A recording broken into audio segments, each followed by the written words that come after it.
Hello and welcome. My name is Walter. I'm an Ericsson employee working here in Montreal, and like all of you, I've seen what's been going on in the last few days and few weeks um, in and around Montreal with regards to flooding in the area, and I know that it's affecting many people who work at Ericsson. So I've reached out to some people here locally to see if I could help out. And this is my way of helping out. So basically showing you how to deal with a flooded home. And I'm going to try to give you as much information as possible within 20 minutes that I've scheduled for this small presentation. So just a bit of a background. I'm a certified water damage restoration technician, as well as a certified residential mold inspector. And so this is why I'm now going to hopefully give you some information where you can find out more about what needs to be done to deal with your flooded home. So let us begin. First of all, I'd like to go over the goal. As I was saying, it's basically to inform you on what to do after the water goes away and you're faced with the cleanup.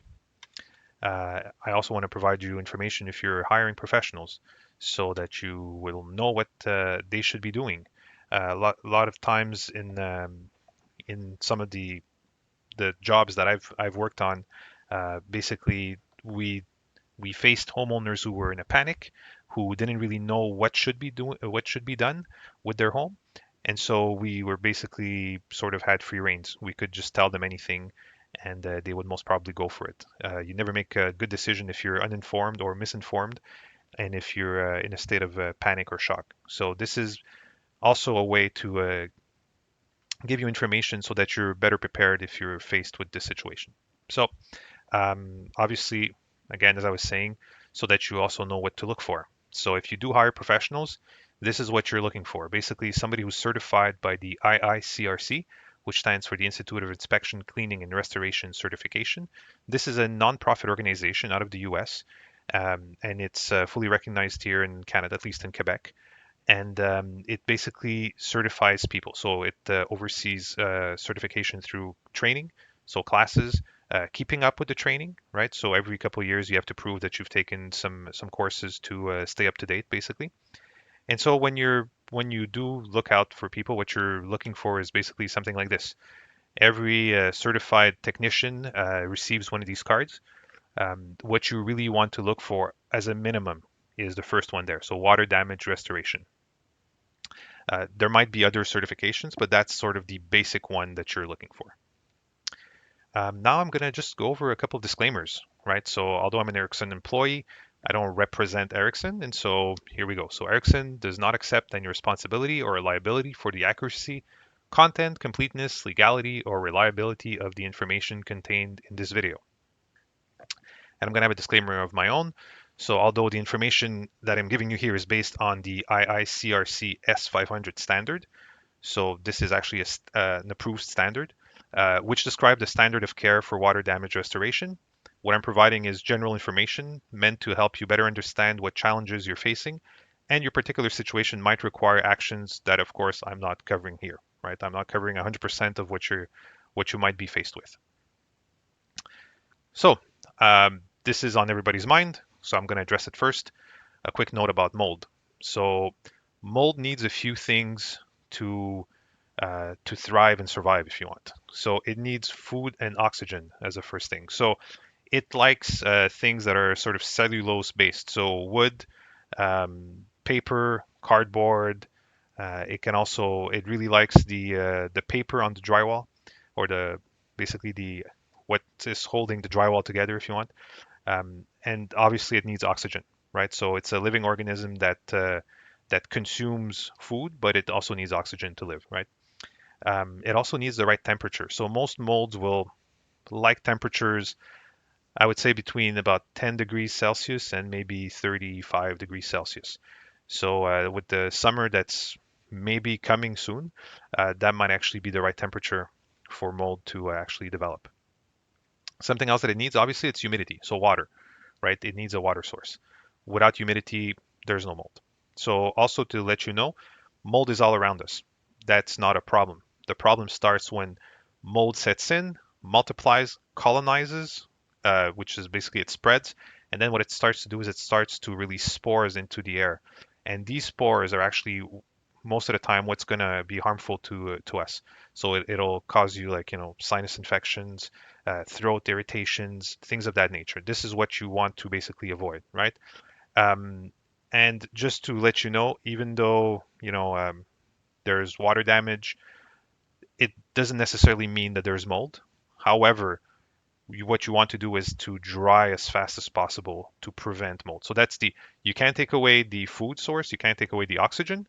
The temperature is also the temperatures that we as humans like, so we can't really take that away either. So what you really need to take away from the mold is the humidity. A few more things. Mold can be of different colors. A lot of people think about black mold. Well, there's different colors. It could be green, black, pink, many different colors. And so this is something that you need to be aware, right? So when, let's say, I'm assuming here, you have a flooded basement, the water goes away. Now you have to act pretty quick. Most people know what mold looks like, roughly, little spots, dark spots that start to multiply. I mean, you'll see it easily. However, it couldn't be inside the wall or in the subfloor. One thing that I used to detect if there's mold is to use my nose. Your nose is actually a pretty good way to detect it because mold, as it sort of digests its food, it releases compounds in the air, organic compounds in the air, and this is what causes the smell. So an earthy smell, a musty smell, or quote unquote a water or humidity smell, that is typically indicative of mold.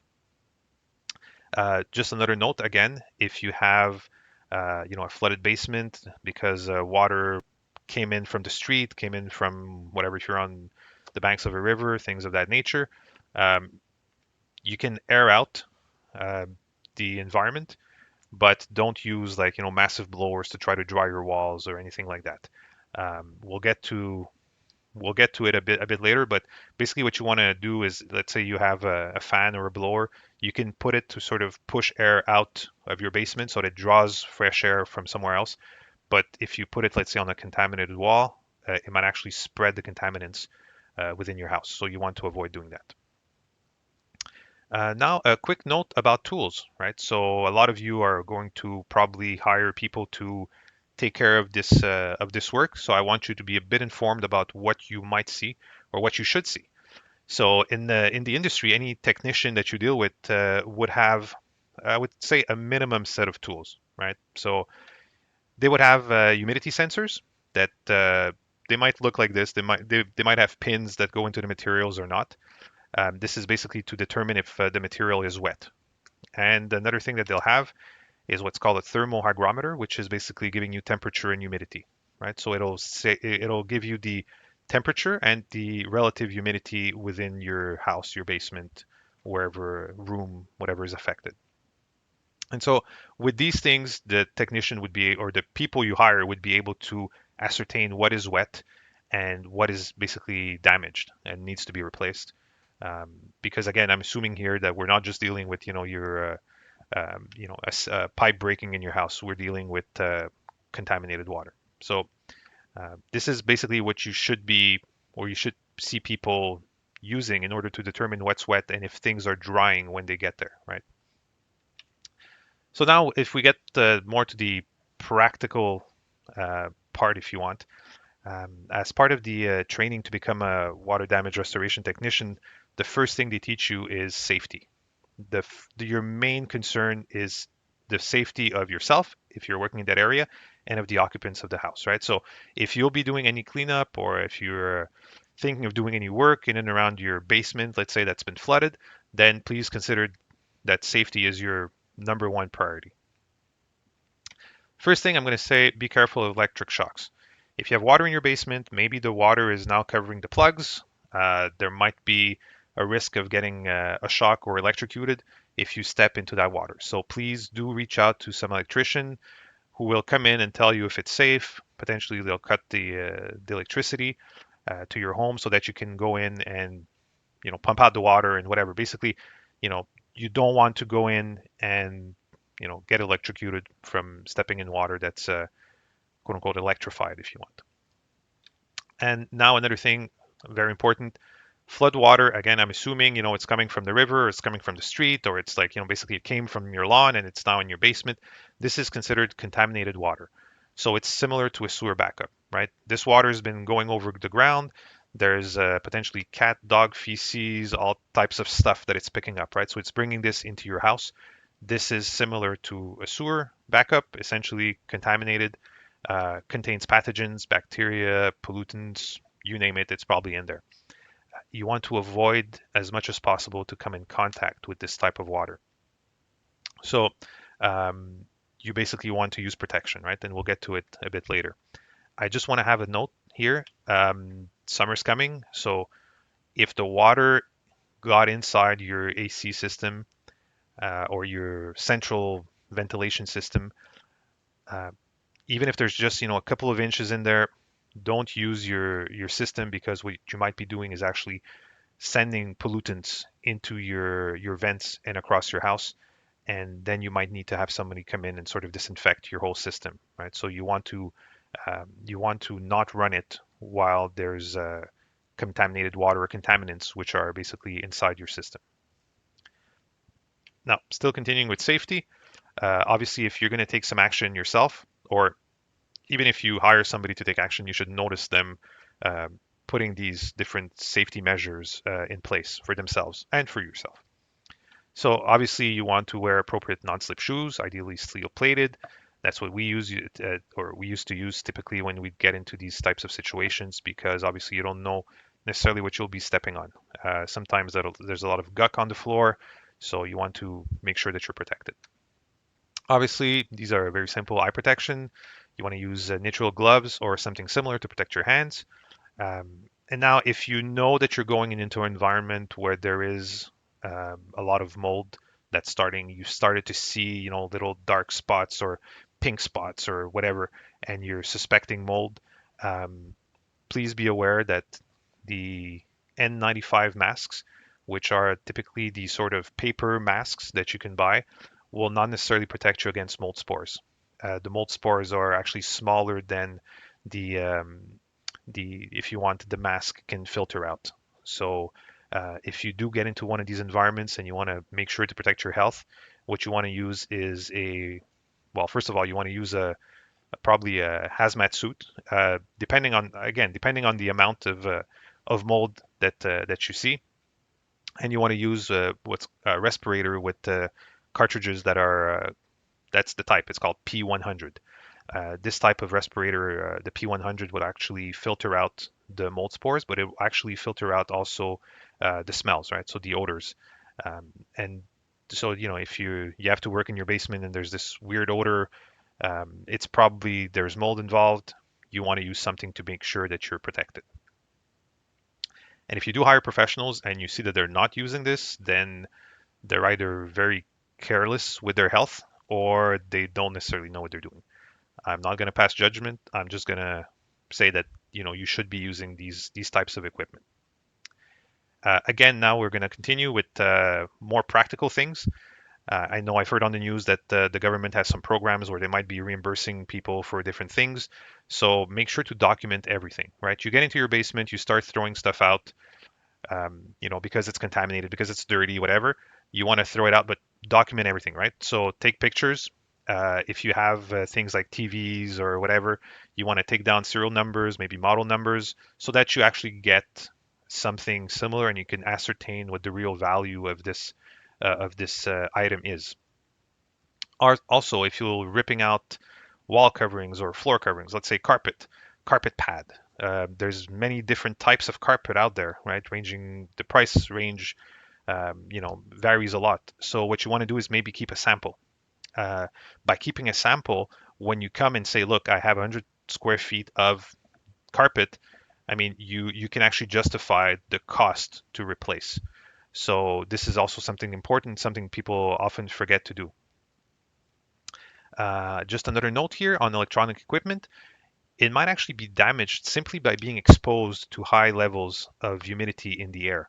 So let's say that you have a TV that's in your basement, there's a foot of water in your basement for a week, the TV is up on a, I don't know, it's up on a desk or something, The simple fact that it's exposed to this water or that this water vapor, if you want, the humidity in the air, it might actually damage it. It might cause corrosion. It might cause different components to fail, not necessarily right away, potentially later on. So there are some firms or from some professionals that actually can inspect electronic equipment.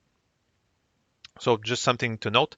Also, hot water heaters, it could be affected similarly if the water gets basically high enough to get inside. It might cause corrosion at the bottom. There's actually also insulation in there, so that might get wet, and then the insulation doesn't really do its job anymore. So more things to think about. Now, if we go into the real, more practical things that you should know about, so the steps to restore your home or your basement, for example, right? So I'm going to give you a general guidelines as to what needs to be done. So obviously, the first thing you want to do is remove the water and the affected materials. You want to clean, disinfect, and I like to add protect. You want to dry the environment. Again, remember the mold needs that humidity. You can't take away the air. You can't take away the wood or the food that the mold needs to grow. You can't take that away. So what you need to do is you need to take away the humidity. And then I'm just going to touch a few special situations that you might be faced with. Again, remember here the idea is to give you uh, some basic information about what needs to happen, whether you do it yourself, whether you hire someone, just to get you informed, right? I found in my experience, people know very little about water damage. It's not like if you hire an electrician or a plumber, if they come to your house, you have a pretty good idea of what they should be doing and what's right and what's wrong, right? There's a whole bunch of renovation shows on TV. So most people would sort of tend to have a pretty good idea. Water damage, completely different thing. Very few people know what really needs to be done.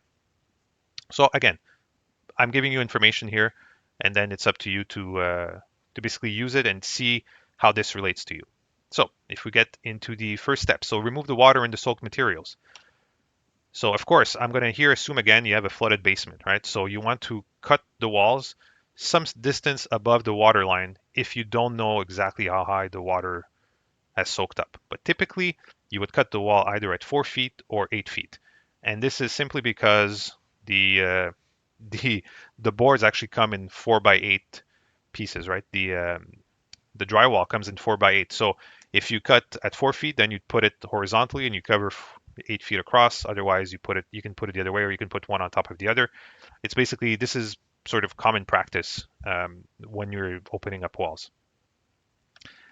You also need to remove floor covering, carpet pad, any insulation in the wall that's wet. You also have to remove that. Um, I'm not even touching here stuff like, your sofa that's been soaking in the water. You want to obviously get rid of that. Remember, this is considered contaminated water.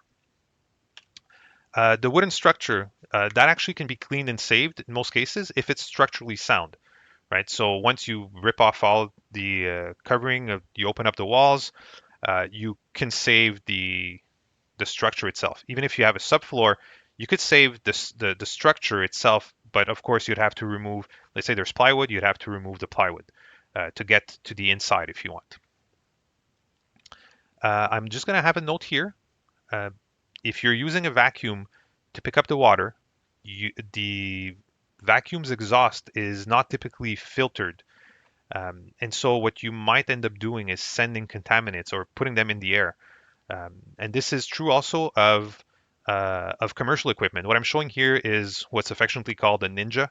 It's actually a carpet cleaning machine, and this carpet cleaning machine is also not filtered, so the exhaust goes straight up into the air. So just be aware if you have professionals or if you're doing stuff yourself.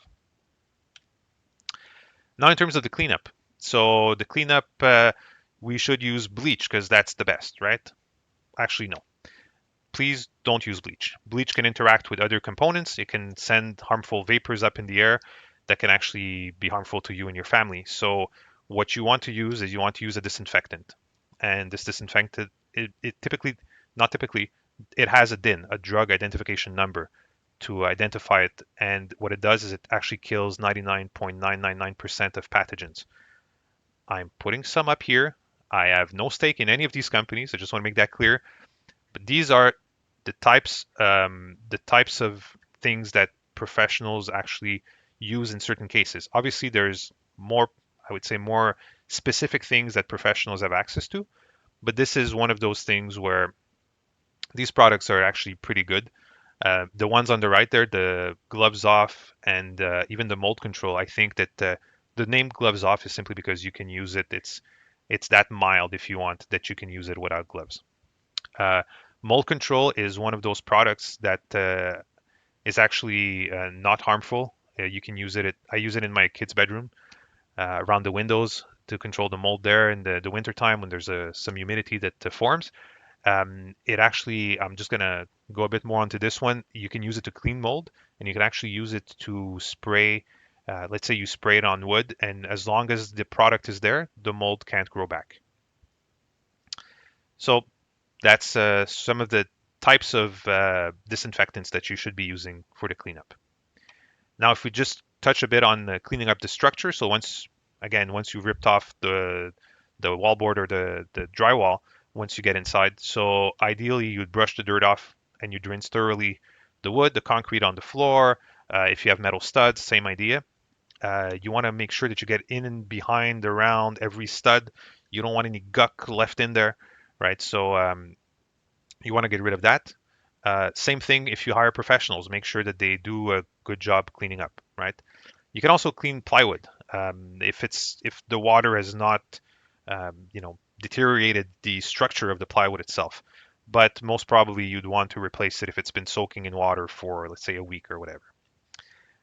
Just a note here, spraying a disinfectant around and not rinsing is an unacceptable practice. Sometimes you have these professional products that you can spray around and it actually kills everything, and it has sort of enzymes that digest stuff.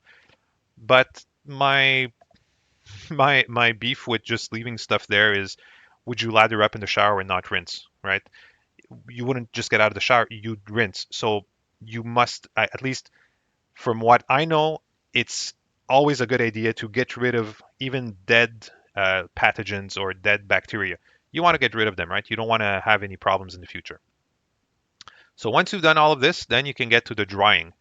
Um, Please don't use blowers before this step to try to dry materials. You might be spreading contaminants around. So your goal is to reduce humidity below 50% as quickly as possible. So here you can use a combination of blowers, dehumidifiers. You can also use HEPA filters to make sure that you catch all the particles that might be blowing around in the air. The idea is basically to have a clean and safe environment, right? You can find these in some rental shops. Obviously, if you're dealing with professionals, they would have their own. But again, the idea is to get the humidity and get the down and get the material dry as quickly as possible. So a few things to think about when you're doing this drying, right? So obviously, if you're dealing with a professional, they would try to bring the humidity in the wood to about 12 to 15%. Um, and a note about concrete. Concrete is slow to absorb humidity, but it's also slow to release humidity. So it can take longer to dry. So if you've had water in your basement for a week, you don't want to just rip out everything, make sure that the concrete looks dry on the surface and then start building back up. You want to give it enough time so that the humidity actually comes out of it. So allow for plenty of time to dry, and of course, this may affect your rebuild time, right? So when you're going to be able to rebuild. Note here on the special cases. So if you have heating oil that's spilled all over your basement, if you have paint, solvents, gasoline, you might have to call in some very specific professionals for a more in-depth intervention in that case. So this brings us to the end. I just want to go over everything I've just mentioned. I know I'm going a bit over the 20 minutes here. So safety first, document everything, remove water and materials, do a cleanup. If you need to sort of protect, you can use that mold control product I was talking about. You want to dry the environment. And if you hire professionals, please ensure that they are IICRC certified. And if you're unsure of their work, question them. Don't be shy. Just it's not because you don't know exactly what they're doing that you shouldn't be able to ask them questions. So on that note, please stay safe and good luck. Thank you.